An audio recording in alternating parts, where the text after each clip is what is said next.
سی باتیں ہو جاتی ہیں اور باتوں کو دہرا لیتے ہیں سبق پکا کرنے کے لیے، کیونکہ جس دور سے گزر رہے ہیں بہت ہی حضوران کام و جہدے والا دور ہے، کیونکہ جس کو کہتے ہیں افراتفری اور نفسہ نفسی فتنوں کو دور اتنے زیادہ کہ جس کی انتہا نہیں، کہ ہر لمحے انسان بہت ہی زیادہ اس میں ہے فکر میں کہ نہ جانے اگلے لمحہ کیسے ہوگا اور کیا وقت ہوگا۔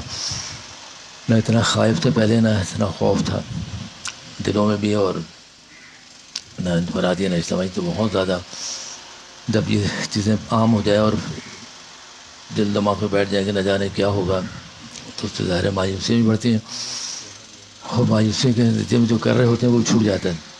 جیسے کہتے ہیں نا، میرے ہاتھ پیر ٹھنڈے ہو گئے اور کچھ بنائے نہیں بن پڑا، تو صرف بدحواسی کے نتیجے میں۔ تو دادا نے ہمیشہ مجلس میں اسی کی تکرار کری کہ ایسا نہ ہو جو ہم کر رہے ہیں، ٹوٹی پھوٹی ہماری جو کوششیں ہیں ہر معاملے میں، یہ کوئی نہیں کہ عبادات کے لیے مخصوص کر دیے، دنیا کے سارے معاملات اٹھا کے دیکھ لیں وہ دین سے ہی جڑے ہوئے ہیں، ہم نے الگ کیے ہوئے، تو وہ بدحواسی کے نتیجے میں چھوٹے جا رہے ہوتے ہیں۔ جس 24 گھنٹے کی زندگی میں ہوش حواس میں ہوتے ہوئے، پورے دھیان سے نماغ ہوتے ہوئے بھی بنائے نہیں بن پڑے، اور اس خیال میں ہوتے ہیں کہ ابھی کر لیں گے، لیکن اگلا لمحہ کچھ اور ہی ہوتا ہے،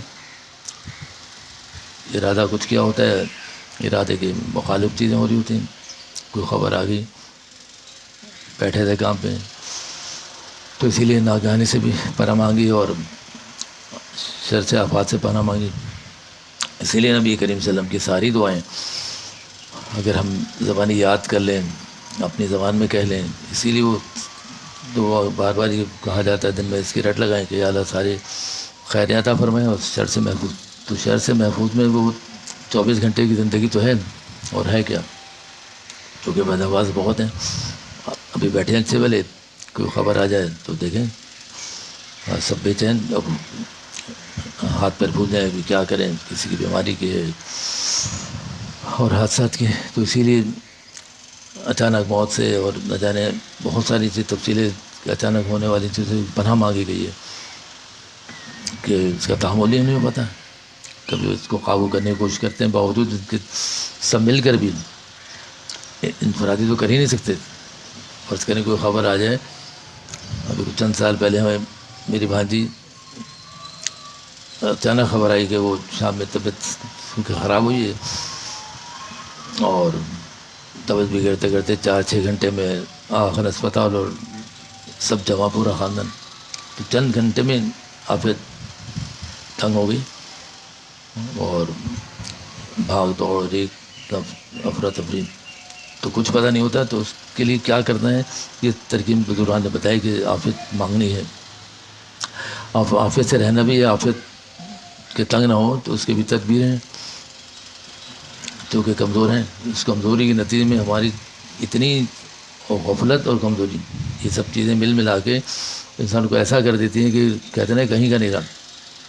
تو وہ مضبوطی کیسا ہے، سوائے اس کے کہ جو ترکیبیں بزرگان نے بتائیں کہ آفت میں آ جاؤ گے کیا کرنا ہوگا، جو تمہیں آفت سے تنگ ہو رہی ہیں، تو سوائے نبی کریم صلی اللہ علیہ وسلم کے راستے پہ پوری سیرت اٹھا کے لیں، اور آپ صلی اللہ علیہ وسلم کی پوری زندگی صبح سے شام تک کی زندگی کیسے گزارنی ہے، اس کا بھی کوئی نہیں کہہ سکتا کہ ایسا نہیں ہے، ہمیں پتہ نہیں، اسوائے رسول اکرم اٹھا کے دیکھیں۔ جو لوگ نہیں جانتے اسوائے رسول اکرم کو، تو اور بزرگان کے پاس بیٹھے ہیں، اور ایسا نہیں ہے کہ کسی نے اس پہ کام نہ کیا ہو، ہمیں زبانی نہ پتہ ہو، کوئی شکوہ کرے کہ جی ہم کیسے پتہ کریں کہ ہم صبح شام زندگی کیسے گزاریں، کیسے اپنی عافیت کو برقرار رکھیں، اگر ایسا کوئی ہو جائے، ایسا موقع اور ایسی ناگہانی آ جائے تو اس میں کیا کریں، سوائے ہاتھ پیر کھل جاتے ہیں، دماغ معاف کام نہیں کر رہا، تو اس سے وہ ایک بہت بڑا سہارا ہے۔ نبی کریم صلی اللہ علیہ وسلم کی زندگی کیسے گزری ہے، ان موقعوں پہ کیا کرا ہے، کیسے دلاسے دینا ہے، کیسے پریشانیاں دور کرنی ہے، وہ ہمارے اختیار میں نہیں ہوتی۔ تو جتنے اختیار ہمیں ہونا ہے ہمارے، وہ تو کریں، اس سے تو ہوا واختہ نہ رہیں، ایسا تو نہ ہو کہ جو کر سکتے تھے وہ بھی چھوٹ جائیں، اور ہائے دادا کہتے ہائے کرتے رہ جائیں، ہاتھ ملتے رہ جائیں۔ تو جو کر سکتے تھے اور بہت ذرا سا کر رہے ہیں، بہت تو کرنے کا اتنا مطالبہ ہے نہ ہم کر سکتے ہیں، وہ ہوتا بھی نہیں ہم سے. کبھی انفرادی طور پہ کر رہے ہوتے ہیں، کبھی اجتماعی طور پہ، کبھی بہت لوگ ساتھ دے رہے ہوتے ہیں، کبھی نہیں دے رہے ہوتے ہیں. بہت سے موقع آتے ہیں بھابھی کے، خوشی کے، سارے دن کے.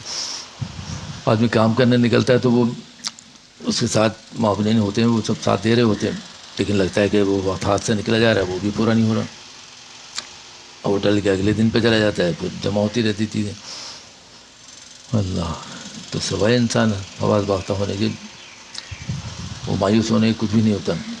لیکن اللہ تعالیٰ نے انسان جو بنایا ہے تو اس کو بہت کمالات سے آراستہ کیا، اس میں بہت سارے کمالات ہیں، لیکن چونکہ استعمال نہیں کرتے. جو کہتے ہیں نا بھی لوہے کو بھی زنگ لگ جاتا ہے، تو انسان کی قوتوں کو اور دل دماغ کو بھی زنگ لگ جاتا ہے، اس لیے کہ اس کا استعمال صحیح نہیں ہے.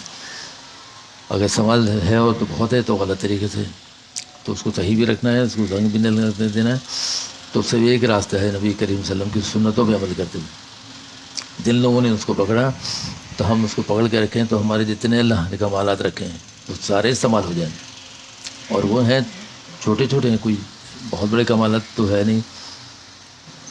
کوئی مطالبہ نہیں کہ اتنے کمالات کریں، کوئی چیزیں ایجاد کرنی ہوں. کوئی ہے ہم سے مطالبہ؟ کچھ بھی نہیں. ہم سے مطالبہ نہیں کہ چاند پہ جائیں، کوئی مارکا سر کریں. اب زمانے میں جب آپ وسلم کے صحابہ کے زمانے کی زندگی اٹھا کے دیکھیں، پڑھیں، اچھا آپ تشریف لائے ہوئے، اچھا ماشاء اللہ ہمارے اللہ. تو وہ چونکہ چھپے ہوئے ہوتے ہیں، اللہ تعالیٰ نے دیے ہوئے ہیں، لیکن جو اندر چھپے ہوئے ہیں اور جب استعمال کرنے پہ آتے ہیں تو وہ نکھر جاتے ہیں.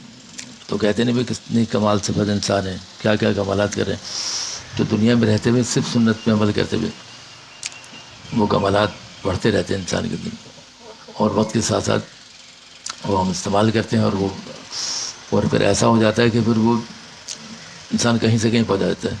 ان کمالات کا یہ مطلب نہیں ہوتا. بہت جگہ لکھا ہے، لوگوں نے کہا ہے کہ بھائی ایسا نہیں ہے کہ ہم کسی بزرگ کو آزمائیں یا ان کی کوئی آزمائش کریں یا ہم یہ دیکھیں یا کہ جی وہ کہ وہ ہوا میں اڑتے ہوئے نظر آئے. کوئی ایسے کوئی کمالات نہیں ہوں گے. آپ صلی اللہ علیہ وسلم کی اتباع میں رہتے ہوئے تو عاجزی سے سر جھکا کے رہنا ہے، تو ہماری ساری آفت اسی میں آ جائے گی. کسی نے نہیں دیکھا کہ کوئی یہ دعویٰ کرے گا اور کہ ہمارے فلاں پیرانا پیر ہیں اور شیخ ہیں، ایسے کمالات ہیں کہ ہوا میں اڑتا کسی نے دیکھا ہو؟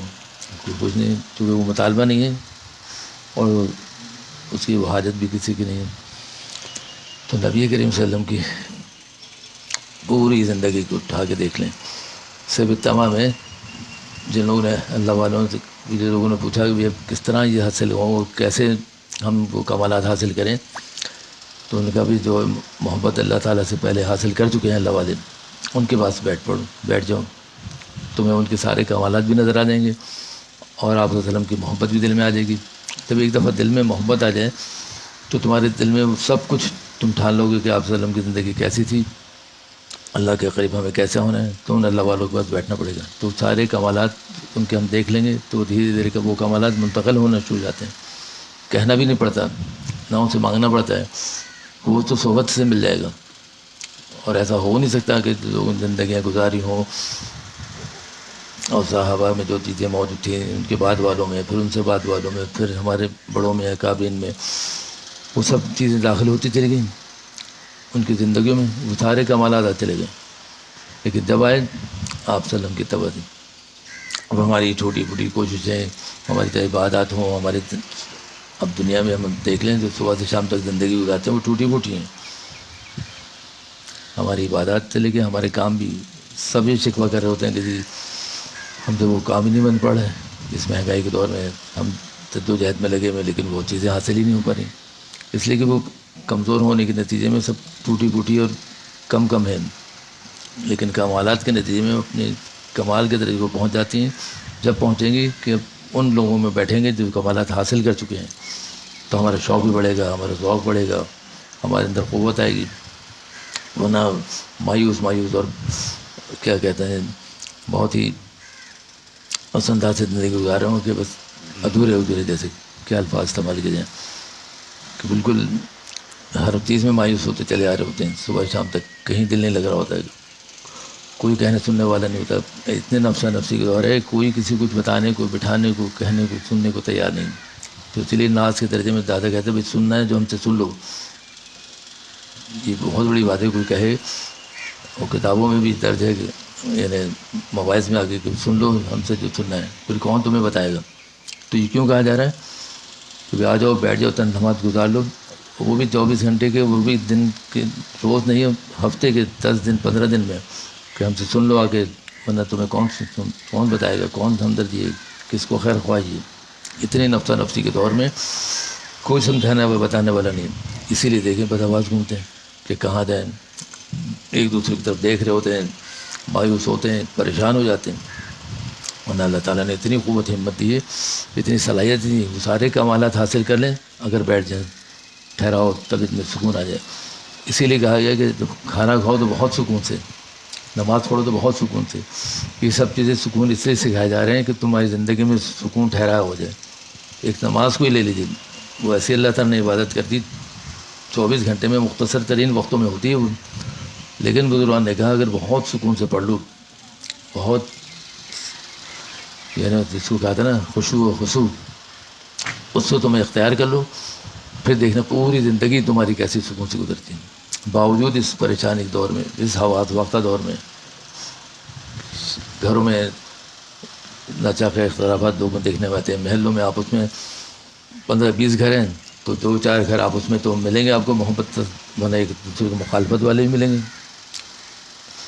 مسجدیں بھی نہیں چھوڑیں، مسجدوں میں اتنے نمازی آ رہے ہیں لیکن دل دماغ ایک دوسرے سے نہیں مل رہے ہیں، تو طبیعتیں نہیں میل دکھا رہی، تو وہاں بھی اختلافت. بازار چلے جائیں، دکانوں میں چلے جائیں، بازاروں میں، کاروبار میں، تو آپس میں رنجشیں، اپنی برادری میں، خاندانوں میں. اگر اس سے چیزیں نہ ہو تو بہت دنیا جنت بن جائے. اگر ہم اپنی ضد بحث اور اپنی انا چھوڑ دیں، خیر خواہی بھلائی میں لگ جائیں، تو وہ تو ایسا ہو نہیں سکتا کہ شیر و شکر ہو جائیں، تو پھر کیا کہنے. تو ہم نے آفت اسی لیے ہم نے خود تنگ کی ہوئی. تو کمالات جب ملیں گے، ہم خود ہمارے دل دماغ سے بن جائیں گے، سوائے سے کہ ہم دو بس نہ بیٹھیں، تو دیکھیں پھر کیا ہوتا ہے. کسی ایسے باغ میں چلے ہیں، ہمارے 50 سال ہو گئے مسجد کے ساتھ جو باغ ہے، لوگ تنگ تھے کہ کچرے کے ڈھیر بھی ہیں، نمازوں کو جا رہے ہیں مسجد، لیکن اطراف میں اتنا کچھ کچرا کنڈی کرتا رہا تھا کہ لوگ اتنا تعفن بھی ہوتا تھا کہ پریشان ہوتے جانے کے.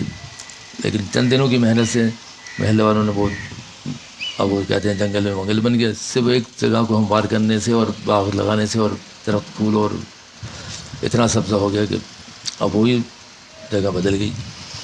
تو یہ ہماری زندگی، ہماری اپنی حالتیں ہیں. اگر ہم اس کو بدل لیں تو ہم سے لوگ جو دور بھاگتے تھے، جیسے تعفن ہوتا ہے اس سے بھاگ رہے ہوتے تھے، تو اس سے ہماری حالتیں بھی ایسی ہوتی ہیں کہ ہم سے دور بھاگیں. اگر ہم بددیانتی کر رہے ہوں، ہم جھوٹ بول رہے ہوں، بد اخلاقیاں کر رہے ہوں، بد اخلاقی مظاہرے کروں، تو لوگ ہم سے بھاگیں گے، پاس بھی نہیں آئیں گے. اس لیے نہیں آئیں گے کہ ان کو معلوم ہے کہ چند دن ان کے ساتھ رہے تو ہمارا بھی شمار انہیں کے ساتھ ہو جائے گا. اچھی صحبت اور بری صحبت کا اسی لیے تذکرہ ہوتا ہے کہ نشاندہی کی جاتی ہے، بھائی یہ ایسے لوگ ہیں ان کے ساتھ بیٹھو گے تو ان جیسے ہو جاؤ گے. نشاندہی کی جاتی ہے نا، جب کسی کو تربیت کی جا رہی ہو، کسی کی تربیت میں ہو، اپنے بڑے چھوٹوں کو سمجھا رہے ہوتے ہیں کہ بھائی تم ایسی صحبت میں بیٹھو کہ تمہیں لوگ تمہیں اچھا سمجھیں. ایسی صحبت میں بیٹھے ہو جو جھوٹ بول رہے ہیں، بددیانتی کرتے ہیں، بد خیالی کر رہے ہیں، ان کو ذوق اچھے نہیں ہیں اور بد اخلاق ہیں. تو اسی لیے وہ تربیت کے حصہ ہے کہ اگر تم ان کو بتایا جائے گا کہ بھائی تم یہاں بیٹھو گے تو تمہاری حالت ایسی ہو جائے گی. تمہارے اندر تو صفات کو سمجھانے والے اگر سمجھا ہی رہے ہیں، بڑے گھر والے، ماں باپ، ان کے بہن بھائی اور عزیز و قربا محل والے کے بھی، تم ان کے پاس بیٹھو گے تمہاری حالتیں ایسی ہو جائیں گی. تم وہاں سے نکل آؤ، تم اچھے لوگوں میں بیٹھو، تمہارے اندر جو اللہ تعالیٰ نے دی ہے صفات وہ تم بھرپور استعمال کرو. کہاں ملیں گی؟ اچھے اخلاق والوں کے پاس، اچھی صحبت میں. تو اچھی صحبت اور بری صحبت کا یہ فرق ہو گیا نا. تو وہ سارے کمالات وہاں تمہارے ہو سکتے ہیں جب تم اچھی صحبت اختیار کر دو. وہ اچھی صحبت میں جھوٹ نہیں بولا جا رہا ہوگا، بددیانتی نہیں ہوگی، بد اخلاقی نہیں ہوگی، گالم گلوچ نہیں ہوگی. جیسے جیسے ہم اب لوگوں کے پاس بیٹھتے ہیں اٹھتے ہیں اور اچھی صحبت اختیار کرتے ہیں تو جو ہمارے اندر جا رہا ہے وہی باہر نکلے گا. اچھی صحبت کے نتیجے میں وہ کمالات جو ہمارے اندر چھپے ہوئے تھے دبے ہوئے تھے اور وہ استعمال ہی نہیں ہوئے تھے، اچھی صحبت کے نتیجے میں وہ سب باہر آنے شروع ہو جائیں گی. جب آج کل یہ جو اس فیشن کی دنیا میں جو رنگ روپ اور یہ میک اپ کا اور یہ پارلر کا زمانہ کیوں چلا ہے؟ ایبوں کو چھپانے کے لیے نا، کہ ایب چھپ جائیں اور میک اپ ہو جائے اور دنیا جہاں کی چیزیں ایجاد ہو گئی اس کے لیے. کیا کچھ نہیں ہے بازار میں، آپ چلے جائیں نیٹ بھی بھرے پڑے ہیں اور دکانیں بھری پڑی ہیں، کس سے بناؤ سنگرا سے ظاہری اچھا ہو جائے. لیکن یہاں کیا ہو رہا ہے، ظاہر باطن دونوں اچھے ہو رہے ہیں. اگر ہم حلیہ اچھا کر لیا اور اخلاق خراب ہوئے تو پھر بھی کوئی قریب نہیں بیٹھے گا. 2 دن بیٹھے گا پھر کیا گئے تو اس کے تو بہت بدمزاج آدمی ہے. اچھے صاف ستھرے کپڑے فیشن والے بھی پہن کے آ جائیں، لاکھ سوٹڈ بوٹڈ ہو جائیں، لیکن وہ ہم سے بیزار ہو جائے گا، کیونکہ ہماری زبان بھی اچھی نہیں ہوگی، ہمارے اخلاق بھی اچھے نہیں ہوگے، جو وعدہ خلافیاں بھی ان سے ہو رہی ہوں گی، جھوٹ بھی بول رہے ہوں گے، تو کون کتنے دن برداشت کرے گا؟ تو کیوں نہ ان صحبتوں میں بیٹھ کے سارے ہم کمالات حاصل کر لیں اور ہمارے پاس تو کر بھی دیں. ان بزرگان کے پاس کیوں لوگ اتنا بیٹھتے اٹھتے ہیں؟ اس لیے کہ وہ ان کے صفات حاصل کر چکے ہیں نبی کریم صلی اللہ علیہ وسلم کی سنتوں پہ عمل کر کے. وہ سارے کمالات آپ صلی اللہ علیہ وسلم کے جو تھے، حسن اخلاق سے لے کے وعدہ پورا کرنے سے لے کے عبادات سے لے کے زندگی صبح شام گزارنے سے لے کے سب تو جو چھپی کوئی چیز ڈھکی چھپی نہیں. ایک ایک چیز کوئی ایسا لمحہ آپ صلی اللہ علیہ وسلم کی زندگی کا نہیں ہے جو اب تک ہم تک نہ پہنچاؤ. یعنی جو ہمارے سلوک میں پڑھیں تو بال بنانے تک، یعنی بال بنانے تک کا انداز میں لکھا درج ہے. آپ سوچیں کتنی یہ ہمیں کتنی معمولی بات لگ رہی ہے کہ بال کیسے بنائے جائیں، سرما کیسے لے جائے، داڑھی کیسی صاف کی جائے، لباس پوشاک کیسا ہو، تو وہ پسندیدہ ہے. جب ہم اپنائیں گے ماحول میں رہتے ہوئے تو ہم پسندیدہ ہو جائیں گے نہیں ہوں گے؟ تو لوگ ہمارے قریب ہوں گے نہیں ہوں گے؟ اگر یہ سب اختیار نہیں کریں گے تو ہم سے لوگ دور ہوں گے. بد اخلاق آدمی کے پاس تنی وقت وہ در سکتا ہوتا ہوں. تو یہ ہم صحبت اختیار کر لیں اور وہ کمالات ہم حاصل کر لیں تو اپنے کو ایسا ہو نہیں سکتا کہ اپنی زندگی میں ہم ان سب کمالات نہ حاصل کر لیں. تو ہم بھی عافیت میں آ جائیں گے اور دوسرے بھی عافیت میں آ جائیں گے. ایک آدمی غصہ کرتا ہے تو گھر میں 6 آدمی متاثر ہوتے ہیں. آپ گھر میں داخل ہو اور وہ غصے میں ہر وقت غصے میں رہے تو آپ دیکھیں کیا گھر کا ماحول ہوگا.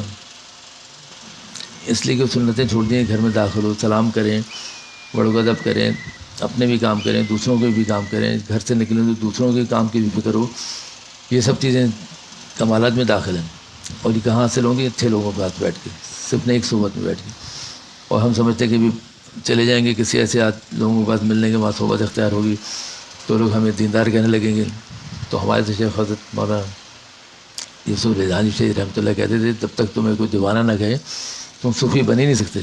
حضرت کی ایک رٹ تھی، جب ملتے تھے اس طرح کی بات حضرت ضرور فرما دیتے تھے کہ تم صوفی بن ہی نہیں سکتے. صوفی بننے کا یہ مطلب نہیں ہے کہ تم 24 گھنٹے تمہیں کوئی بٹھا دے گا ایسی جگہ پہ کوئی خانقاہ صوفی بننا. چلتے پھرتے کھاتے پیتے رہو گے، پہنو گے، کاروبار کرو گے، پڑھو گے، لکھو گے، پوری اچھی زندگی گزارو گے، انہیں میں تم صوفی کہلاؤ گے. تو حضرت کے تو دھیانی سی بات پہ تھا. ذرا سا کسی وقت ایسا ہوا حضرت ملے اور صبح کا وقت کہیں میں نکل گیا بغیر ٹوپی کے تو حضرت نے فرمایا ٹوپی کہاں ہے؟ تو ایسا نہیں تھا کہ بغیر ٹوپی کے اور کوئی بے ادبی ہو رہی تھی یا حضرت کو سلام نہیں کہتا، لیکن فوراً نکاح کی حضرت. تو یہ ہے صحبت کا رجحان کہ مجھ سے ذرا سی غفلت ہو گئی تھی، میں کہیں بغیر ٹوپی کے چلا گیا اور حضرت نے تو دیکھ لیا گھر پہ تشریف لائے ہوتے تو فوراً نکل گئے کہ ٹوپی کہاں ہے. اس میں کیا ایسی بات تھی؟ تو آج 30 سال بعد یہ بات مجھے یاد آ رہی ہے کہ حضرت فرمانے کی ٹوپی کا. تو اس کے بعد اس کا مطلب ہوا کہ صحبت میں رہتے ہوئے یہ چیزیں ہم کر سکتے ہیں. ذرا سی غافل ہوئے تو ہمارا پورا 100% امکان اس بات کا کہ ہم رستے سے بھٹک جائیں گے. اور لمحے نہیں لگتے. ہمیں کہیں جانا ہو کسی شہر، سفر کر رہے ہیں ہم یہاں سے لاہور کا، تو انہیں رستوں میں چلنا پڑے گا نا. جو راستے وہاں جا رہے ہیں ہم کسی اور راستے میں چلے گئے، کہیں مشاغل میں بیٹھ گئے تو ہم تو بھٹک جائیں گے اپنے راستے سے، منزل پہ پہنچ ہی نہیں پائیں گے۔ تو یہ انسان کی زندگی جو بہت مختصر سی ہے، اگر ہم ان حضرات کے پاس نہیں بیٹھے، نہیں اٹھے، نہیں سمجھے، نہیں اپنے بڑوں کی بات مانی تو بخدا ہم بھٹک جائیں گے۔ تو پھر وہ دادا کی بات آتی ہے کہ حواس باختہ زندگی میں چند ہمات اگر بیٹھ جاتے ہیں، ہم سن لیتے ہیں، صرف ہمارے اپنا ہی بھلا ہے، اسی لیے تاکید کی جاتی، ورنہ اتنی تکرار نہ کی جاتی، کس بات کی کہ وہ اچھی صحبت اختیار کروں۔ جو بنانا چاہ رہے ہیں، تمہارے اندر جو کمالات ہیں، بار بار تو تذکرہ ہو کہ جو تمہارے اندر کمالات ہیں وہ تم استعمال کرو، وہ جب ہوں گے جب تمہیں صحبت ملے گی، جب تمہاری تربیت ہوگی۔ کبھی یہ نہیں کہا گیا کہ تعلیم کے ہمیشہ ساتھ تعلیم و تربیت کہا گیا، کب کہا گیا کہ تعلیم حاصل کر لو؟ اسی لیے جن لوگوں نے خالی تعلیم کی فکر کی تو ان دیکھ لیں اس تعلیم کے نتیجے میں کیا ہوا۔ ہمیں حضرت رفیع اسماعیل صاحب رحمۃ اللہ علیہ فرمایا کرتے تھے، اس تعلیم گاہوں کو قتل گاہیں، پتہ نہیں حضرت کیا کیا جملے تعلیم گاہوں کو کہا کرتے تھے، کیونکہ وہاں تعلیم ہو رہی تھی، تربیت نہیں تھی۔ تو حضرت بڑے کرتے تھے۔ حضرت کے ساتھ کئی دفعہ سفر کا موقع ملا، وہاں حضرت نے یہی سب باتیں کی، کوئی بڑی چمڑی چوڑی باتیں نہیں کی۔ حضرت نے کہا کہ تعلیم ادارے جتنے بھی ہیں یہ سب قتل گاہیں ہیں۔ تو اتنا سا جملہ، وہاں پڑھ رہے ہیں، لکھ رہے ہیں، MB کر رہے ہیں، PhD تک کر رہے ہیں، بڑی بڑی یونیورسٹیاں ہیں، تو وہاں حضرت نے فرمایا صرف تعلیم ہو رہی ہے۔ تو اسی لیے جب بڑوں سے بزرگوں سے سنا کہ تعلیم و تربیت، تو وہی جملے ساتھ ساتھ استعمال ہوئے۔ تو اس کے پیچھے کوئی بات تو ہے نا کہ تعلیم بھی چاہیے اور تربیت بھی چاہیے۔ تعلیم ہو گئی اور تربیت رہ گئی تو بھی گاڑی بگاڑی، باوجود سے یہ تعلیم یافتہ ہوں گے۔ تو تعلیم یافتہ وہ نہیں ہے۔ حضرت نے فرمایا، مفتی محمود صاحب کشمیر سے تشریف لاتے ہیں، کہ قرآن پڑھنے والوں کے لیے حضرت نے کہا کہ یہ تعلیم یافتہ ہیں، کیونکہ یہ تو تعلیمیں ہو رہی ہیں بس نوکریاں کرنے کے لیے اور اپنے وقت گزارنے کے لیے ہیں، یہ ہنر سکھا دیا اور اس کو تعلیم یافتہ کریں، اور جس نے قرآن پڑھ لیا اس کی بیچارے کوئی وقت ہی نہیں۔ تو حضرت نے کہا کہ یہ ہے تعلیم یافتہ لوگ۔ تو اس حواس باختہ زندگی میں ہم اگر سنبھلنا ہے تو ایک ہی راستہ ہے۔ آج بھی امام صاحب نے جو بیان کیا پورا، تو رکون مع صادقین کے عنوان سے کہ آیت پڑھی، پورا بیان اسی تھا کہ بھئی اگر ہمیں اپنی اصلاح کرنی ہے اور ہمیں اچھی زندگی گزارنی ہے تو ہمیں ان نظرات کے ساتھ رہنا پڑے گا۔ وہ صفات حاصل کرنی ہے تو انہی لوگوں کے ساتھ، اچھی جو سب جوڑنی کے ساتھ ہیں، جو اللہ والے ہیں، جو نیک ہے، صالحین ہیں، صدیقین ہیں۔ اللہ ابھی برکت کے لیے پڑھا جائے، وقت کم ہے۔ جمعے کے دن کی مجلس ہے، مارچ 1973 کا بیان ہے۔ حضرت فرمانے تصوف کی خاص باتیں جو روح رواں ہیں، جی چاہتا ہے کہ آپ حضرات سے عرض کر دوں۔ ہر 8ویں دن آپ حضرات سے ملاقات ہوتی ہے، میری طبیعت کبھی حاضر ہوتی ہے کبھی نہیں۔ اب اس لیے پڑھا جاتا ہے کہ حضرت اس میں ہر جملے میں برکت ہے، اور وہ ہمارے ہی لیے اس پہ پورا، اس پہ اگر ہم غور کریں تو لگتا ہے کہ ہم آج 30-40 سال کے، اب تو 14 سال اب وسلم کے زمانے گزرے ہو گئے، تو دوران یاد دہانیاں کرا رہے ہیں، سبق پڑھا رہے ہیں۔ تو ہم اس لیے برکات کے لیے ہمیں دہرانا ہوتا ہے، پڑھنا ہوتا ہے کہ ہمیں دل دماغ میں اتر جائیں یہ باتیں۔ تو انسان کمزور ہے، بھول بھی بہت ہے اور بے دہانی بھی بہت ہے، لاپرواہی بھی بہت ہے۔ تو اس سے بے دہانی اور لاپرواہی کے نتیجے میں تو یہ سب خامیاں پیدا ہوتی ہیں، ورنہ انسان کی زندگی تو بڑی کمال سے آراستہ ہے۔ اسی لیے حضرت تھانوی رحمۃ اللہ کا بھی جب دادا ان کے بچ کے آپ کی نوک پلک ٹھیک کر کے ہم نے آپ کو کہاں سے کب ہو جاتی ہے۔ تو انسان کے اندر ہیں سارے کمالات، صرف اس کو باہر نکال کے اس کی نشاندہی کرنے کی دیر ہوتی ہے۔ تو میری حضرت فرمانے کے آج کل ہر طرف یورش افکار ہے، پریشانی ہے، جس کے اثرات سب پر ہیں، مگر مجھے آپ کو کچھ باتیں سنانی ہیں جو بڑی پیاری ہیں، ان کو سنانے کو دل چاہتا ہے۔ پھر نے شعر پڑھا کہ کب تک آخر یورش افکار کی باتیں کریں، آؤ اب کچھ دیر بس میں یار کی باتیں کریں، اپنے دل کو اپنی خلوت کا بنا کر ہم نشیں، چپکے حسن عشق یار کی باتیں کریں۔ ایک صاحب کا خط آیا کہ جس نے انہوں نے ہمارے اور آپ کے لیے ایک مضمون پیش کر دیا. انہوں نے لکھا ہے کہ جب میں ذکر کرنے بیٹھتا ہوں تو خانہ کعبہ کی تشبیہ انوارت سامنے آ جاتے ہیں. دوسری طرف نظر کرتا ہوں تو حضور اقدس وسلم کا روضہ اقدس ایک نور کی شکل میں سامنے آتا ہے. بس ان انوارات میں محو ہو جاتا ہوں. جب ذکر چھیڑتا ہوں سامنے یہی کیفیت آ جاتی ہے اور ایسا معلوم ہوتا ہے کہ عرش عظیم پر میرا سر سجدے میں ہے. اس وقت کو دیکھ کر اس مضمون کو پڑھ کر ذہن اس طرف منتقل ہوا کہ آپ حضرات کی خدمت میں اس سلسلے میں چند امور بیان کر دوں جو حضرت تھانوی نے کے ذریعے معلوم ہوئے، لیکن کر بھی سکوں گا. تذکرہ بس میں یار کا اندازہ کر رہا ہوں میں دل اس بے قرار کا. اس خط میں انوارات کیفیات کا ذکر ہے. یہ کیفیات ذوقیات ایک بہت بڑا مسئلہ ہے. اپنی جگہ سب برحق ہے، لیکن اس کا کیا درجہ ہے، کیا حقیقت ہے، کیا اصلیت ہے. ہمارے حضرت تھانوی رحمۃ اللہ علیہ فرماتے ہیں کہ تمام چیزیں وہ محمود ہیں مگر مقصود نہیں. اس کی تشریح یہ کہ ہر چیز کے ثمرات ہوا کرتے ہیں. اچھے کلمات کے بھی لوگ سمجھتے ہیں کہ صرف الفاظ ہیں، حالانکہ وہ تجلیات سے معمور ہیں. اللہ کا ذکر، اللہ کا کلام تجلیات سے معمور ہے. اللہ تعالیٰ کی عبادات تجلیات سے معمور ہیں. ہر طرف تجلیات ہی تجلیات ہیں. اس طرح امر و نواہی بھی تجلیات ہیں سے معمور ہیں. جو شخص خلوص دل سے ذکر کر رہا ہو کا ذکر اس کو اس ذکر پر ثمرات ضرور مرتب ہوں گے، کیونکہ ذکر تجلیات سے معمور ہے. لا الہ الا اللہ معمولی الفاظ نہیں ہیں، ان میں نور ہی نور ہے. کثرت ذکر اور تکرار ذکر سے انسان اس کی حقیقت کا ادراک کرتا ہے اور انوار و مشاہدات ہونے لگتے ہیں. اسی طرح کلام اللہ کی تلاوت میں انوارات ہیں. اسی وجہ سے تلاوت کرتے وقت اہل علم کا ذہن ایسے ایسے معنی کی طرف منتقل ہو جاتا ہے، خود ان کو حیرت ہوتی ہے. اس طرح تسبیحات میں انوارات ہیں. بعض اوقات وہ مشاہدہ ہونے لگتے ہیں. اللہ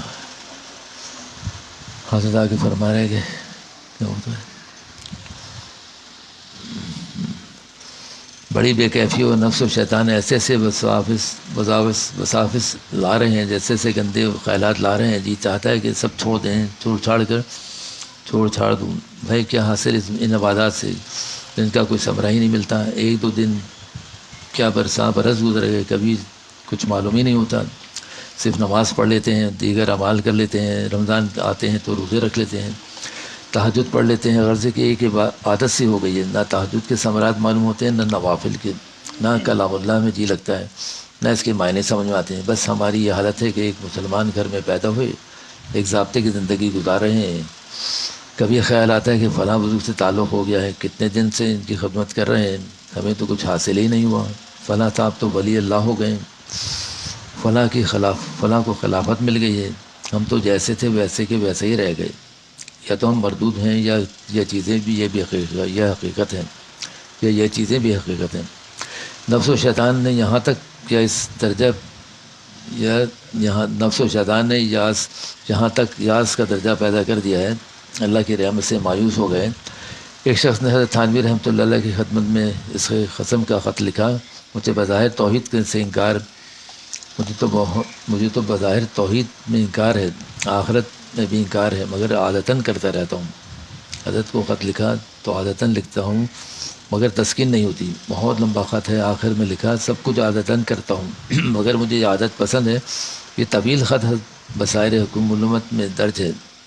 حضرت تھانوی نے فرمایا آخری فقرے میں سارے خط کا جواب ہے. یہ جملہ ایمان نہیں کہہ رہا تو اور کیا کہہ رہا ہے. یعنی حضرت فرمانے کہ ساری حالتیں لکھ دیں تم نے، تو تمہیں فکر ہے کسی درجے تمہارے ایمان ہے، تمہارے کسی درجے، تبھی تو تم یہ کہہ رہے ہو. اگر ایمان نہ ہوتا تو تمہیں اس کی نشاندہی کبھی نہیں کرتے. اللہ اکبر.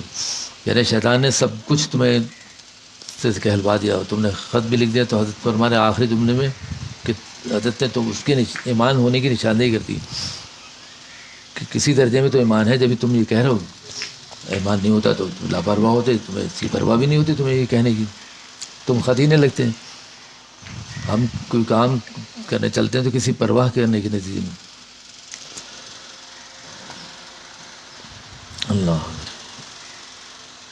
اب چونکہ حضرت تھانوی رحمۃ اللہ علیہ اور کی تحریریں ہیں اور بعض جملے ایسے ہوتے ہیں شاید اردو بڑی پرانی ثقیل ہوتی ہے. انتخابات کی حالت ایسے خیرات سے اللہ تعالیٰ سے تعلق میں کوئی فرق نہیں آتا، نہ ترقی باطن میں کوئی کمزوری پڑتی ہے، ایسا شخص مردود نہیں ہوتا۔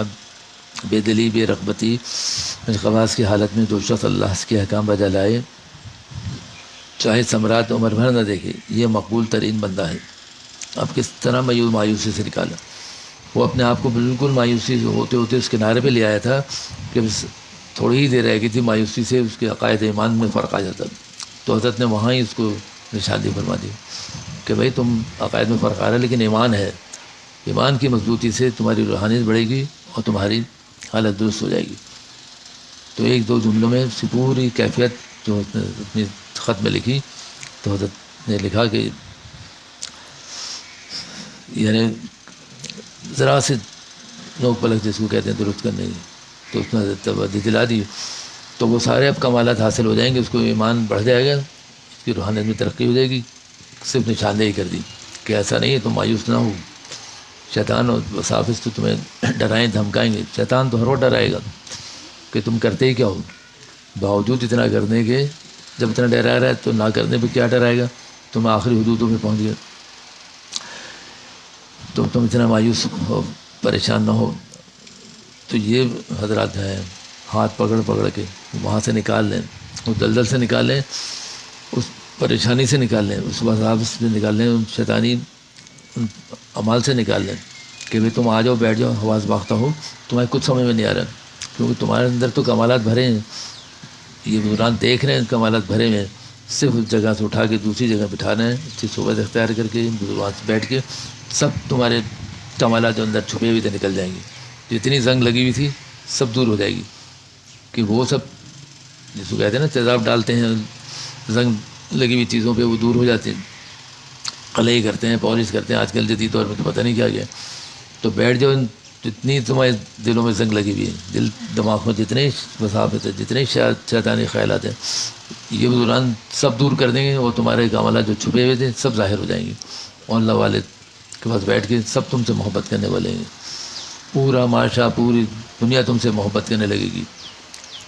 آپ اس سے اندازہ لگائیں کہ یہاں بیٹھے ہوئے حضرات، اور دنیا کتنی وسیع ہے، کہاں ہے، وہاں بیٹھے محبت کر رہے ہیں، آج 40-50 سال ہو گئے کہ بزرگان کے تذکرے ہو رہے ہیں، کہاں ان ممالک میں جو دور دور ہیں، کیا جا رہی ہیں ان کی باتیں، ان کی آواز CD کیسٹ کے ذریعے، USB کے ذریعے، اور کتابوں کی صورت میں، تو ان کے دلوں میں بھی محبتیں ہیں، نہ فاصلوں کی، اللہ کے یہاں کوئی فاصلے نہیں ہیں۔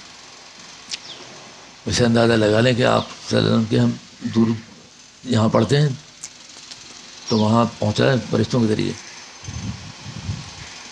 فرشتوں کے ذریعے پہنچتا ہے، اور آپ صلی اللہ علیہ وسلم کے روزے پہ پہنچ جائے تو کہا ہے براہ راست سنتے ہیں۔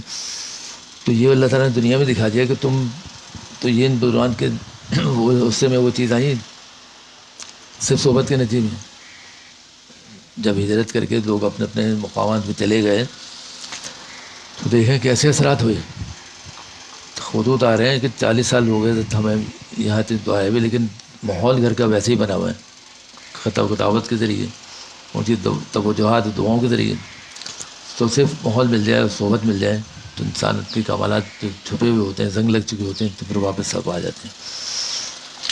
تو آج مضمون جب پڑھا تو آخر میں حضرت نے فرمایا کہ اب لکھا ہے کہ اب یہ عنوان ہے کہ اب دعا کیجیے، تو دعا کے الفاظ بھی حضرت کے ہی دہرا لیتے ہیں تاکہ اس میں ہی برکت ہو۔